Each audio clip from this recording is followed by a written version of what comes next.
Bom, pessoal, então continuando aqui, agora nós vamos falar das estabilidades e das garantias provisórias de emprego. A maior estabilidade que nós temos em letra de lei é o artigo 492 da CLT, em que o empregado, presta atenção, hein? O empregado que ele contar com mais de 10 anos de serviço, na mesma empresa, ele não poderá ser despedido senão por motivo de falta grave, que nós ainda vamos ver que nós temos as hipóteses legais de falta grave, ou circunstância de força maior, e ambos devidamente comprovados, ok? No artigo 493 da CLT, nós temos aqui uma definição legal que diz constitui falta grave. Então temos aqui, o que é falta grave? É a prática de qualquer dos atos que estão referidos no artigo 482 da CLT, quando por sua repetição ou natureza eles representem uma violação dos deveres e obrigações do empregado. Olha o artigo 494 da CLT que fala que o empregado acusado de cometer falta grave, ele poderá ser suspenso de suas funções. Então nós temos aqui uma suspensão, tá certo? Lembra quando nós estudamos o que é suspensão e o que é interrupção? Mas a despedida mesmo só se tornará efetiva quando houver um inquérito de apuração de falta grave. E diante desse inquérito ficar apurado que realmente o empregado ele cometeu uma falta grave. Então o parágrafo único aqui ele fala da suspensão. A suspensão ela perdurará até quando? Presta atenção, ela perdurará até a decisão final do processo. No artigo 495 nós temos que, reconhecida a inexistência de falta grave, então o empregador ele acusou o empregado de falta grave. Mas foi reconhecido que aquilo não era falta grave. O empregador ele vai ficar obrigado a readmitir o empregado e a pagar os salários a que teria direito no período da suspensão. Ok, pessoal? Então pus algumas orientações aqui. O contrato fica suspenso até que o inquérito seja julgado e apure se ocorreu falta grave ou não ocorreu. Lembrem que toda vez que a gente fala de suspensão do contrato de trabalho, na suspensão do contrato de trabalho não há salário. Na interrupção... Bom, agora vamos ver aí o artigo 496. O artigo 496 ele fala da reintegração do empregado. Então esse empregado, o empregador afastou, suspendeu, e ele procurou a Justiça Trabalhista para ser reintegrado, uma ação de reintegração na Justiça Trabalhista. Aqui nós temos o fato de que ela pode ser desaconselhável, imagina. Pode ser desaconselhável e não ser possível reintegrar ele ao seu posto de trabalho. Nesse caso, o que nós temos que tomar cuidado aqui? Se não for possível a reintegração desse trabalhador, obviamente que ele será o quê? Indenizado. Então, é hipótese de indenização. Então, veja que no artigo 497 nós temos aqui a hipótese de extinção da empresa, sem a ocorrência de motivo de força maior. O empregado estável, que já está ali, como nós vimos há mais de 10 anos, decenal, despedido, é garantida a indenização. Então, ele vai ser indenizado pela rescisão do contrato de trabalho por prazo indeterminado. E essa indenização está aqui, ela é paga em dobro, ok? Então, rescisão em dobro. E isso, como nós dissemos aqui, olha aqui embaixo, se for desaconselhável ele ser reintegrado ao posto de trabalho, porque se for reintegrado ao posto de trabalho, a reintegração é melhor. Se não há reintegração, há indenização.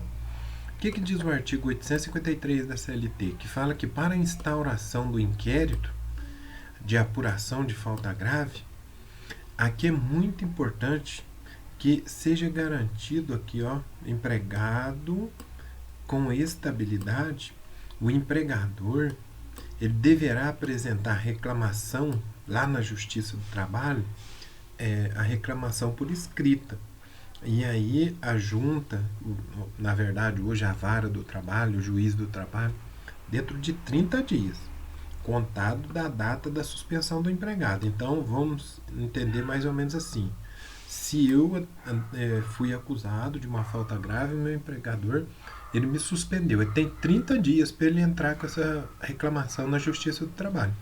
Se ele não entrar nesse prazo, obviamente ele vai perder. E aí nós podemos falar que ao invés da apuração da falta grave, nós teremos um perdão dessa falta grave. Bom, outro que nós temos aqui, que a estabilidade atinge ele, é o dirigente sindical.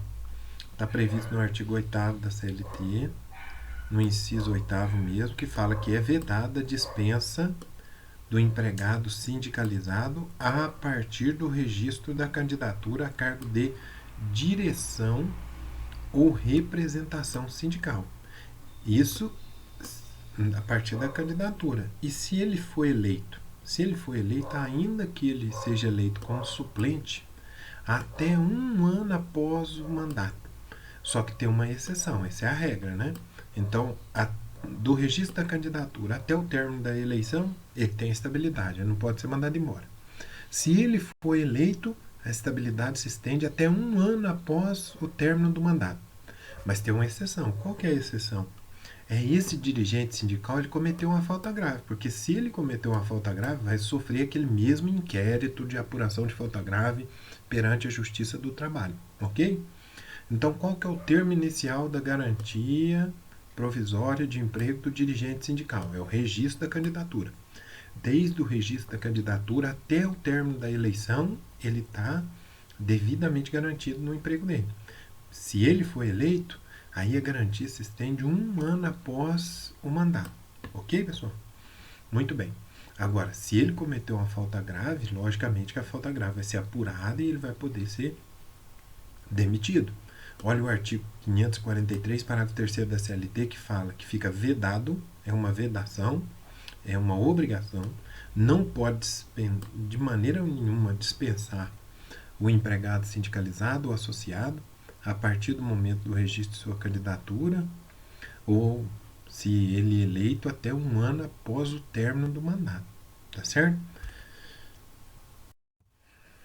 Olha a súmula 379 que eu estou sempre trazendo aí para vocês, que é importantíssimo. O dirigente sindical somente poderá ser dispensado por falta grave. Tá aqui, ó. O dirigente sindical somente poderá ser dispensado por falta grave. Essa falta grave vai ser apurada naquilo que nós aprendemos, que é o inquérito judicial de apuração de falta grave. Bom, e um membro do Conselho Fiscal do Sindicato? Muito cuidado. O que diz aqui a OJ, Orientação Jurisprudencial 365?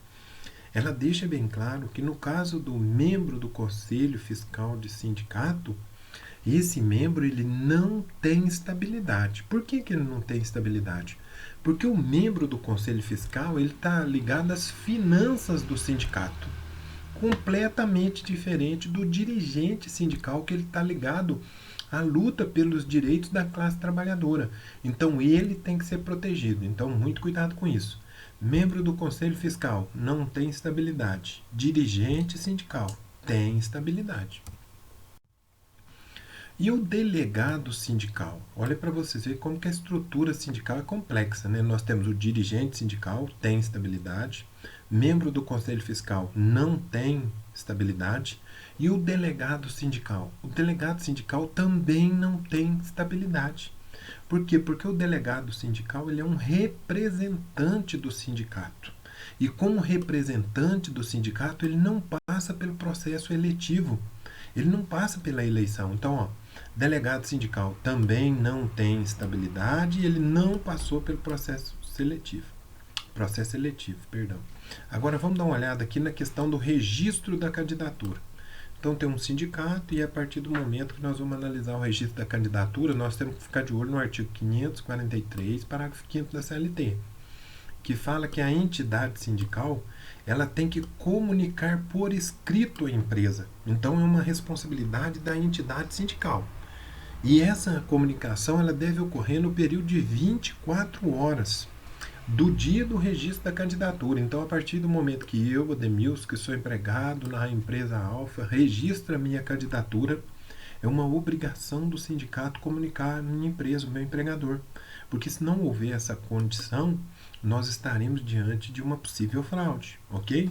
Então nós estamos aqui, súmula 369, o dirigente sindical e estabilidade provisória, que fala que é assegurada a estabilidade provisória ao dirigente sindical, ainda que a comunicação do registro da candidatura ou da eleição ou da posse seja realizado fora do prazo. Porque, veja bem, a lei vem e traz essa obrigação para que a comunicação seja feita pelo sindicato. Se o sindicato não fez a comunicação, é ônus do sindicato, a obrigação é do sindicato.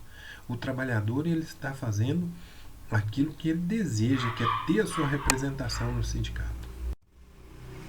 Muito cuidado que aqui a súmula ela tem um inciso que fala a respeito do artigo 522, falando que o artigo 522 ele foi recepcionado. Né? Então ela deixa bem claro ali que fica limitada a estabilidade, e essa estabilidade ela fala no seguinte, 7 dirigentes sindicais igual número de suplentes. Então eu tenho um sindicato que eu tenho 14 dirigentes. Todos vão ter estabilidade? Não. A lei deixa bem claro aqui que é limitado ao número de 7, porque senão imagina, o sindicato cria uma massa de dirigentes que vão ter todo mundo estabilidade ali naquela empresa. Então muito cuidado, hein?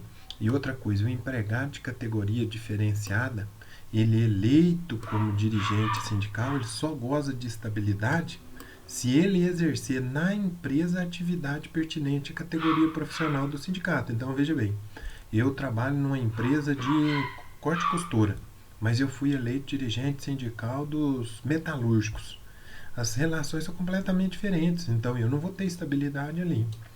Outra coisa que eu quero que vocês fiquem de olho aqui é esse inciso 4 aqui, falando que havendo a extinção da atividade empresarial no âmbito da base territorial do sindicato, não há razão para subsistir a estabilidade. Então veja bem, eu fui eleito dirigente sindical, eu estou trabalhando na empresa, mas a empresa faliu, acabou a empresa.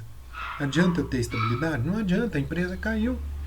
Fica de olho aqui no registro da candidatura. E o artigo 522 ele fala da administração do sindicato. A administração do sindicato ele é composta por uma diretoria. Essa diretoria nós já vimos que vai ter no máximo 7 e no mínimo 3 membros. O sindicato pode ter um conselho fiscal, que também será no mínimo 3 membros. Tá certo? E eles são eleitos pelos órgãos da Assembleia Geral do Sindicato. Pessoal, essa parte aí, como eu disse para vocês, ela é bem complexa, né? A gente fala de muitas estabilidades, vocês têm que ler com calma, ouvir com calma. E nós ainda temos a última parte da aula, tá joia? Fiquem atentos.